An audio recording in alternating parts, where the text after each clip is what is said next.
Meu filho humilhou meu genro em público. Minha filha o defendeu. E eu fiz justiça. Eu estava sentada na mesa principal do restaurante quando ouvi a voz do meu filho ecoar por todo o salão. Então, cunhado, ainda trabalhando naquele empreguinho de escritório? O silêncio foi imediato. As conversas ao redor pararam. Meu genro, Rafael, segurou o garfo no ar e não respondeu. Meu filho, Bruno, continuou. Porque sabe, eu estava comentando com uns colegas do banco e ninguém conhece a empresa onde você trabalha. Deve ser bem pequena, né? Ele riu. Ninguém mais riu. Rafael baixou os olhos. E eu senti meu estômago revirar. Era o aniversário de 60 anos do meu marido. Toda a família estava ali. Primos, tios, amigos próximos. E meu filho estava fazendo aquilo.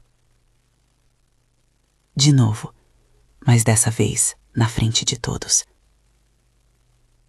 Minha filha Beatriz largou o guardanapo na mesa e se levantou. Chega, Bruno. A voz dela tremia, mas era firme. Meu marido trabalha honestamente e não precisa humilhar ninguém para se sentir importante. Ela pegou a mão de Rafael. Vamos embora. E eles saíram. Enquanto o restaurante inteiro nos observava em silêncio. Eu fiquei ali, sentada, com as mãos geladas sobre a mesa.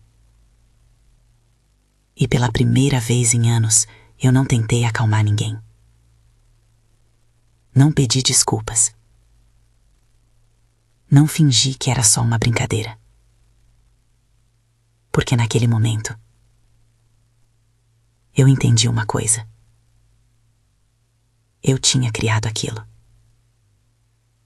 Quando voltei para casa naquela noite, não consegui dormir. Fiquei pensando em tudo. Em como aquilo tinha começado. E em como eu deixei chegar até ali. Porque não foi só naquela noite. Isso vinha acontecendo há anos.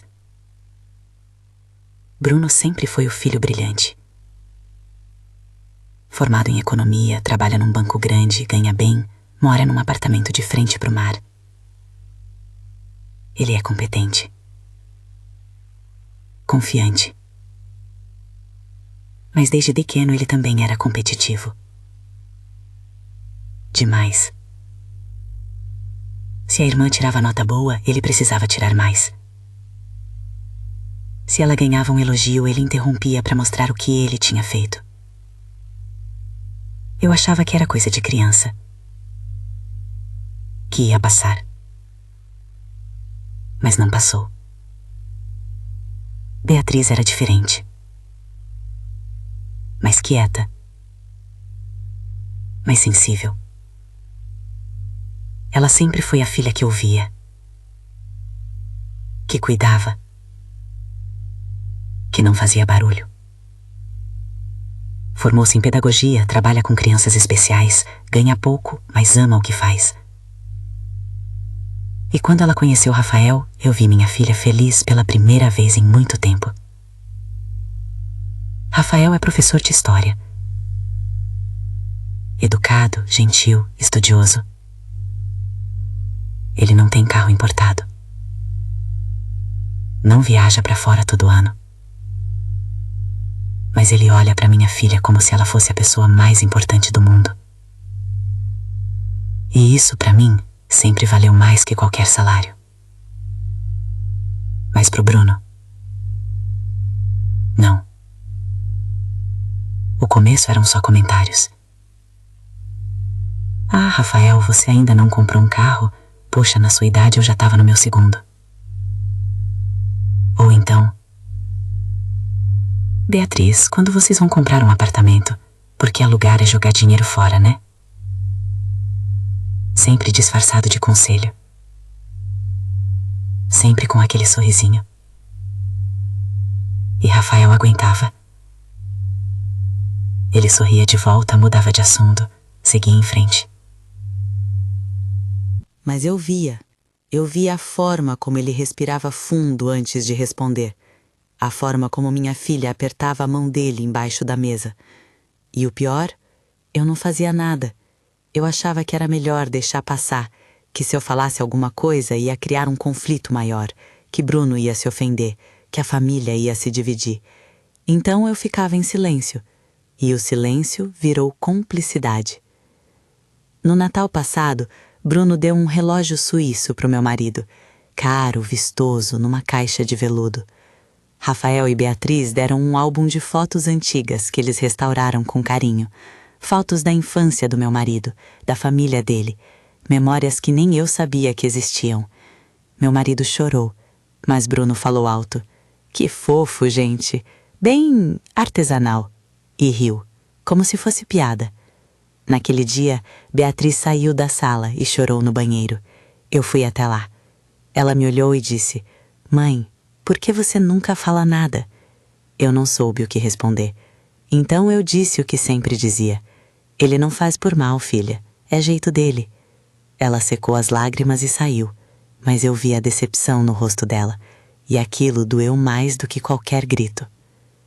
Voltando àquela noite no restaurante, depois que Beatriz e Rafael saíram, o clima ficou pesado. Meu marido tentou retomar a conversa. Os convidados fingiram que nada tinha acontecido. Mas Bruno continuou comendo como se nada tivesse acontecido. Na hora de pagar a conta, ele ainda brincou. Pelo menos não precisamos dividir a conta em mais 2 pessoas, né? Foi ali, naquele exato momento, que algo quebrou dentro de mim. Nos dias seguintes, Beatriz não atendeu minhas ligações. Eu mandei mensagens, pedi desculpas, mas ela só respondeu: Mãe, eu não aguento mais, e você sempre fica do lado dele. Aquilo me cortou, porque era verdade. Não que eu concordasse com o Bruno, mas meu silêncio sempre protegeu ele, nunca ela. E foi aí que eu tomei uma decisão.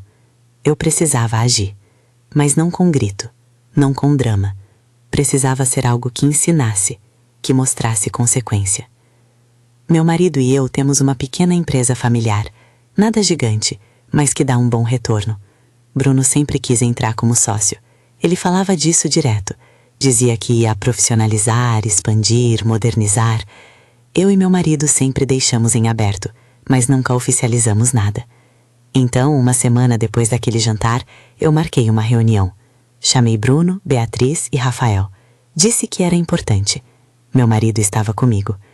Na mesa, eu coloquei 2 envelopes. Bruno sentou com aquele sorriso confiante dele. Beatriz e Rafael estavam sérios, mas presentes. Eu respirei fundo. E comecei. Eu e seu pai estamos envelhecendo, e decidimos organizar a sucessão da empresa.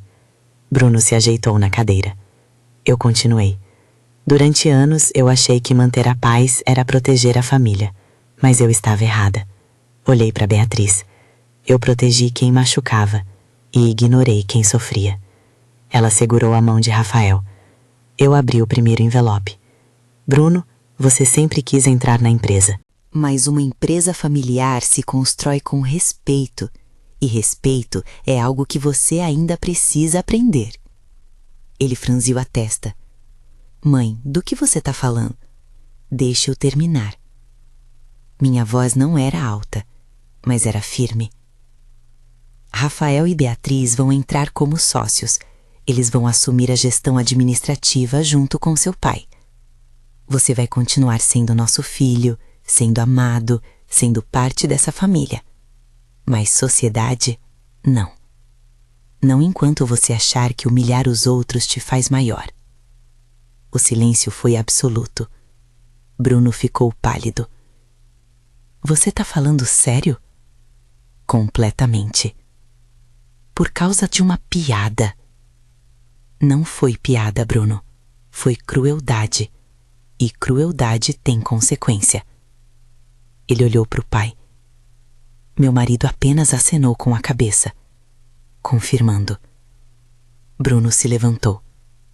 Vocês vão se arrepender disso. E saiu batendo a porta. Nos dias seguintes, Bruno não falou comigo, nem com o pai. Postou indireta nas redes sociais. Reclamou para alguns parentes. Mas algo interessante aconteceu. A maioria das pessoas ficou do nosso lado, porque todo mundo já tinha visto. Todo mundo já sabia. E muita gente já tinha passado vergonha calada também. Beatriz me ligou 3 dias depois. Ela chorou, mas não de tristeza, de alívio. Mãe, obrigada. E pela primeira vez em anos, eu senti que tinha feito a coisa certa. Rafael e Beatriz assumiram a parte administrativa da empresa. E sabe o que aconteceu? Eles são incríveis. Organizados, cuidadosos, respeitosos com os funcionários. A empresa não cresceu de forma explosiva, mas cresceu de forma saudável. E o ambiente mudou. Ficou mais leve, mais humano. Bruno demorou 2 meses para voltar a falar comigo. Quando voltou, ainda estava ressentido. Mas pela primeira vez, ele me ouviu. Eu disse: filho, você é inteligente. Você é capaz. Mas nenhuma conquista vale alguma coisa se você precisa pisar nos outros para se sentir grande. Ele não respondeu, mas eu vi algo mudar no olhar dele. Não sei se foi arrependimento, ou vergonha, ou medo de perder mais, mas foi alguma coisa. Se você já viu alguém ser humilhado na própria família, comenta aqui embaixo. Respeito é um mínimo, porque humilhação disfarçada de brincadeira ainda é humilhação. E silêncio diante da crueldade ainda é cumplicidade. Ser mãe não é proteger filho de consequência. É ensinar que ações têm peso. Eu passei anos tentando manter todo mundo junto, mas aprendi que união de verdade não vem de silêncio. Vem de limite. Vem de justiça. Vem de olhar para o filho que você ama e dizer: eu te amo, mas isso tá errado. E eu não vou fingir que não tá. Hoje minha família não é perfeita, mas é mais honesta. E isso para mim vale mais do que qualquer falsa harmonia. Porque amor de verdade não passa pano. Amor de verdade ensina, mesmo quando dói.